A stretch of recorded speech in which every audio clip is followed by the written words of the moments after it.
सोहन लाल एक हलवाई है। उसके 2 बच्चे मुन्नी व मुन्ना, एक बूढ़ी माँ व समझदार पत्नी है। वह स्वभाव से ही कुछ कड़क व लालची था। अरे अरे, क्या कर रहे हो? इतना दूध चाय में कौन डालता है? अक्सर वह खाने पीने की चीजों में मिलावट करता था। आहा, कल खूब माल कमाऊंगा। कल के लिए मैंने इतनी सारी मिठाइयाँ बना ली हैं। अरे ये क्या? आप दूध की जगह ये क्या डाल रहे हो? यह शक्कर भी कितनी अजीब है। अरे तुम्हें कितनी बार कहा है कि मेरे काम में दखल मत दिया करो। पर इससे तो लोगों को नुकसान पहुंच सकता है। पागल हो क्या? अगर मैं ऐसा नहीं करूंगा तो मुझे नुकसान उठाना पड़ेगा। तुम अपना मुंह बंद करो और जाओ यहाँ से। सोहनलाल की पत्नी सब जानते हुए भी कुछ नहीं कर पाती। वह वहाँ से उदास होकर चली जाती है। अरे सोहनलाल, कुछ नारियल के लड्डू देना, शुद्ध घी के होने चाहिए। अरे खुद चेक कर लो, शुद्ध घी के ही हैं। हाँ, बहुत बढ़िया। अक्सर सोहनलाल खाने के लिए दूसरी व देने के लिए दूसरी मिठाइयों का प्रयोग करता। आते रहना भाई साहब। अरे ये क्या कर रहा है? ढक इन्हें। ये असली घी की मिठाइयां हैं। अंदर जा, वहां से लड्डू पैक करके लेकर आ। आओ आओ आओ, शुद्ध घी की मिठाइयां खाओ। आओ आओ। अगली सुबह, जरा इधर आना बेटा। क्या है माँ? बेटा, आज कुछ गुलाब जामुन लाना, बड़ा मन कर रहा है खाने का। ठीक है माँ, लेता आऊंगा मैं। शुद्ध घी के लाना।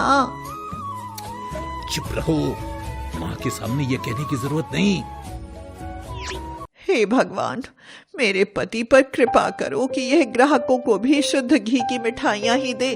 किसी दिन किसी को कुछ हो गया तो पता नहीं क्या होगा उस दिन। उधर दुकान पर कुछ गरीब बच्चे आ जाते हैं। सोहनलाल का छोटू उन बच्चों को चुपके से मिठाइयाँ दे देता है। तभी वहाँ सोहनलाल आ जाता है। भागो भागो यहाँ से। क्यों रे छोटू, तू मेरी मिठाइयाँ इन गरीब भिखारियों को खिला रहा है? नहीं मालिक, मैं तो इन्हें कब से भगा रहा हूँ, पर ये सब जाते ही नहीं। और भाई सोहनलाल, कैसे हो? बेटी की शादी है, मुझे 500 केजी लड्डू चाहिए। आपकी बेटी मेरी बेटी, मैं जरूर बनाऊंगा, लेकिन लड्डू शुद्ध घी के होने चाहिए। हाँ, लड्डू शुद्ध घी के ही होंगे, ये भी क्या कहने की बात है। ये लो चखो। लड्डू तो बड़ा ही स्वादिष्ट है। तो तय रहा, 500 केजी लड्डू अगली 10 तारीख तक तैयार करवा देना। लड्डू ऐसे होने चाहिए कि बाराती स्वाद भूल ही ना पाए। और तुम भी आना पूरे परिवार के साथ। हाँ, क्यों नहीं क्यों नहीं। हाँ। ऐसे ही समय बीतने लगता है। सोहनलाल अपनी शुद्ध घी की मिठाइयाँ चखाकर नकली घी, दूध व शक्कर की मिठाइयाँ बेचे जा रहा था। कोई भी उसकी चालाकी को समझ नहीं पा रहा था। सोहनलाल की पत्नी यह देख हमेशा डरी रहती थी कि किसी दिन किसी को नुकसान ना हो जाए। जी, आपने अब बहुत सा धन कमा लिया है। भगवान का दिया अब हमारे पास सब कुछ तो है। क्या अब आप मिठाई में मिलावट करना छोड़ नहीं सकते? अरे आहिस्ता बोलो, कोई सुन लेगा। और ये सब मैं तुम्हारे सबके लिए तो करता हूँ। मुन्ना को बड़े स्कूल में पढ़ाना है, मुन्नी की शादी बड़े घर में करनी है। मैं क्या ये सब अपने लिए करता हूँ? पर सोहनलाल की पत्नी छोटा सा मुंह लिए वहां से चली जाती है और भगवान से कहती है, हे भगवान, मेरे पति को सही राह दिखाओ। समय बीतने लगता है।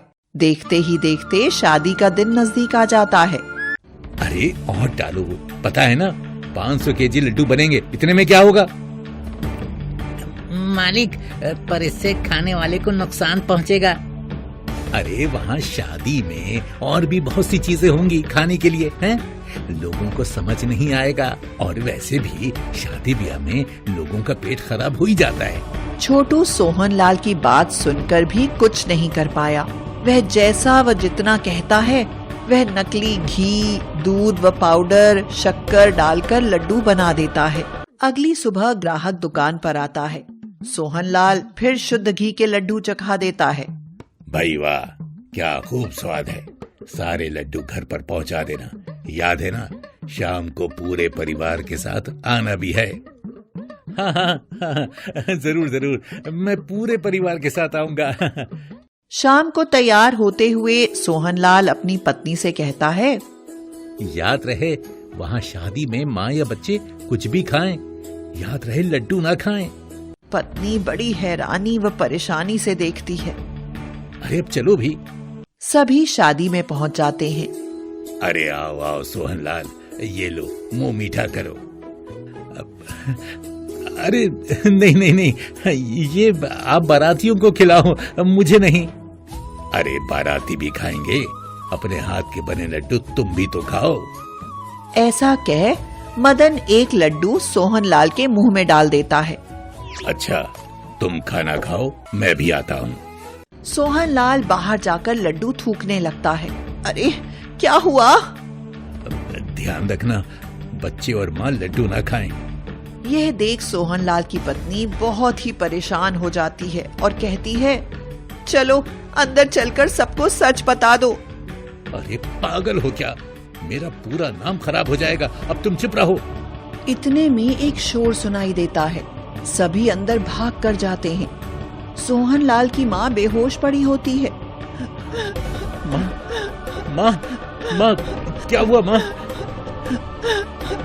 पता नहीं दादी माँ को क्या हुआ। मैंने दादी माँ को 4-5 लड्डू लाकर दिए थे। उन्हें मीठा बहुत पसंद है ना, लेकिन 2-3 लड्डू खाते ही दादी माँ बेहोश हो गई। सोहनलाल, लड्डू तो तुम्ही ने बनाए हैं ना, तो लड्डू खाकर क्या हो सकता है? रुको रुको रुको, कोई भी लड्डू नहीं खाएगा। लड्डू नकली घी, दूध, पाउडर व शक्कर के बने हैं। मुझे माफ कर दो, मैं अपना गुनाह स्वीकार करता हूँ। सभी यह बात सुनकर हैरान हो जाते हैं। सोहनलाल, ये तुम क्या कह रहे हो? तुमने तो मुझे असली घी के लड्डू खिलाए थे ना? हाँ, मैं अक्सर असली घी के लड्डू खिलाकर नकली सामान से बने लड्डू बेचता था। ग्राहक को पता भी नहीं चलता था। इस बार ज्यादा लड्डू बनाने के लालच में मैंने नकली सामान की मात्रा ज्यादा कर दी। मुझे माफ कर दो। माँ, क्या हुआ? सोहनलाल की माँ इस दुनिया से चली जाती है। हे भगवान, मुझे मेरे गुनाहों की सजा दो। मेरी माँ को नहीं, इनका कोई दोष नहीं था। यह तुम्हारे गुनाहों की ही सजा है जो तुम समझ नहीं पाए। जो लोग तुम्हारी मिठाई खाकर बीमार होते थे वे मर जाते होंगे, वह भी किसी की माँ व बच्चे होंगे। आज जब तुमने अपनी गलती से अपनी माँ को खो दिया है तब तुम्हें दुख हुआ, अब भी ये करोगे? सोहनलाल जोर जोर से रोने लगता है और कहता है कि अब से वह ऐसा नहीं करेगा। अपनी माँ को खोकर सोहनलाल बहुत ही दुखी हुआ। नकली मिठाई बनाने व बेचने के लिए पुलिस ने सोहनलाल को पकड़ लिया। उसे 5 साल की सजा दी।